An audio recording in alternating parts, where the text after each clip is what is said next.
Assalamualaikum warahmatullahi wabarakatuh. Waalaikumsalam warahmatullahi wabarakatuh. Alhamdulillah wassalatu wassalamu ala sayyidina Rasulillah sayyidina wa maulana Muhammad ibn Abdullah wa ala alihi wa sahbihi wa mawalah. La haula wa la quwwata illa billah, amma ba'du. Bapak-bapak, ibu-ibu, saudara-saudara kaum muslimin rahimakumullah. Pada pertemuan yang lalu sudah saya jelaskan bahwa hidup selalu berakhir dengan kematian. Apabila datang kematian menimpa seseorang, datanglah kiamat baginya. Itu yang disebut dengan kiamat kecil. Hakikatnya mati adalah perpindahan dari kehidupan di dunia ini menuju kehidupan di alam barzakh.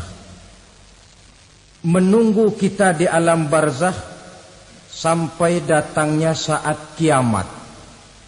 Entah 10 tahun, entah 100 tahun, entah 1000 tahun, hanya Allah saja yang maha tahu. Adapun orang-orang beriman yang melakukan amal kebajikan dalam kehidupan di dunia ini, masa penantian yang lama di alam barzakh buat mereka sebentar saja. Tetapi bagi orang-orang kafir yang ingkar, yang tidak beriman kepada Allah, yang hidup di dunia cuma menumpuk-numpuk dosa, tentu penantian di alam barzakh akan merupakan waktu yang sangat lama. Bukankah dalam kehidupan kita waktu itu memang relatif? Contoh misalnya, bagi pemuda-pemudi yang sedang duduk asyik memadu cinta, waktu 4-5 jam saja rasanya cuma 4-5 menit. Tenggelam oleh keasikan. Tapi buat orang yang berbaring di rumah sakit, meratap di balik-balik apa itu tembok derita kata lagu, di balik dinding-dinding penjara, sehari bagai seminggu, seminggu rasa sebulan, sebulan boleh jadi rasa setahun. Penantian yang sangat lama. Kapan kiamat itu akan datang? Ini rahasia Allah. Jangankan kita yang orang awam, baginda Nabi sendiri tidak diberitahu oleh Allah kapan kiamat itu akan terjadi. Tetapi sungguh pun demikian, banyak hadis-hadis yang menjelaskan ciri atau tanda-tanda datangnya kiamat. Nah, kalau sudah bicara soal tanda kiamat itu ada 2. Pertama yang disebut alamatus sughra, tanda-tanda kecil. Ini waktunya masih ada tenggang. Ada yang dinamakan alamatul kubra, tanda-tanda besar. Artinya kiamat sudah diambang pintu. Apa tanda-tanda kecil dari datangnya hari kiamat itu? Misalnya kata Nabi, apabila ilmu sudah diangkat oleh Allah. Artinya apabila ulama sudah banyak wafat, minat orang belajar agama berkurang, lalu kebodohan nampak merajalela di mana-mana, zina dikerjakan secara terbuka, minuman-minuman keras jadi kebanggaan, itu termasuk di antara tanda-tanda kecil terjadinya hari kiamat. Apalagi misalnya iza waladatil ammatu rabbataha, apabila budak sudah melahirkan tuan. Apa maksudnya? Ada yang mentafsirkan apabila anak sudah bisa membudaki orang tuanya. Orang tua yang melahirkan dia, yang membesarkan dia, demi setelah si anak besar jadi orang berpangkat, bertitel, berharta, berkedudukan, jadilah orang tua itu budaknya. Sehingga sering dibilang kalau orang tua kaya, anak jadi raja. Tapi kalau anak yang kaya, orang tua sering jadi budak. Apalagi munculnya fitnah yang bergelombang, timbul perang antara dua bangsa yang besar, waktu berjalan terasa sangat pendek sekali. Itu merupakan tanda di antara tanda-tanda kiamat.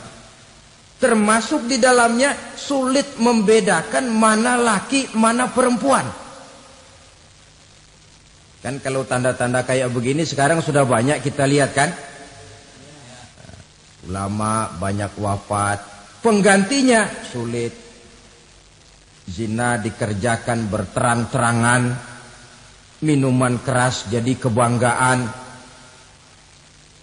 Banyak anak membudaki orang tuanya, sulit membedakan mana laki, mana perempuan. Kadang-kadang dari belakang kita lihat perempuan bener, begitu kita colek nengok jenggotan.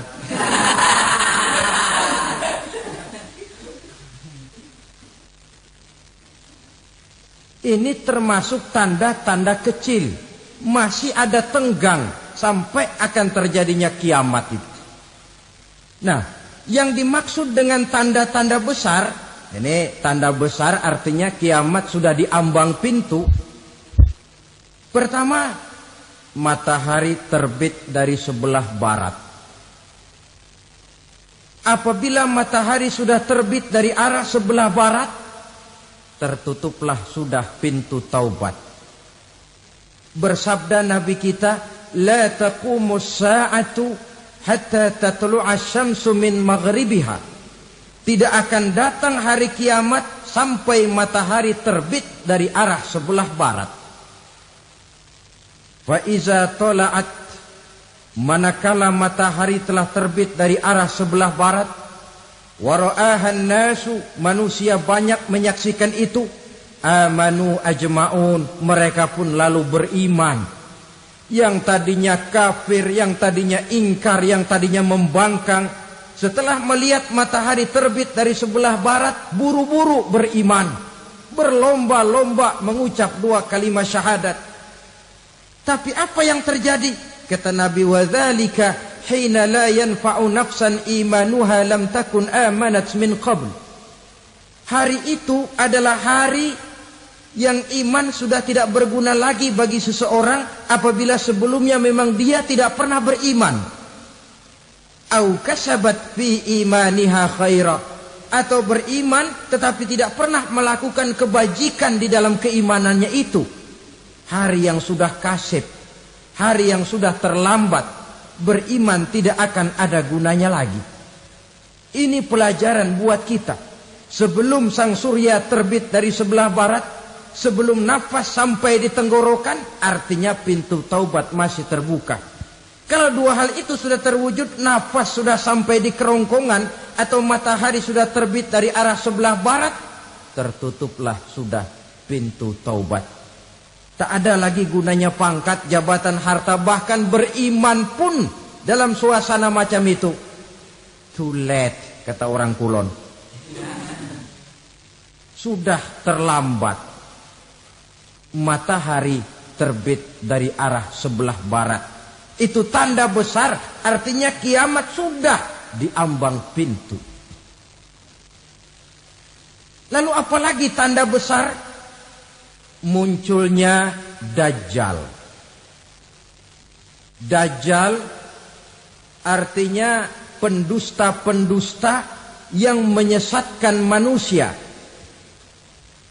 Ada dua macam Dajjal, saudara. Ada Dajjal kecil. Ini Dajjal kelas teri. Kalau ini sejak zaman Rasulullah sudah ada itu. Tiap zaman ada. Di zaman Rasulullah misalnya ada yang bernama Aswad al-Unsi dari Yaman. Ada yang namanya Musailamah Al-Kazzab dari Yamamah. Ada yang namanya Ibnu Sayyad dari Madinah. Ini dajjal-dajjal di zaman Rasul. Musailamatul Kazzab memproklamirkan diri jadi nabi dia. Di zaman Rasul masih hidup. Ini dajjal zaman Nabi. Di zaman sahabat muncul dajjal-dajjal. Di zaman kita sekarang ini dajjal-dajjal pun gentayangan. Dajjal-dajjal kelas teri. Kerjanya mendustakan manusia, menyesatkan manusia, memalingkan manusia dari jalan yang benar dan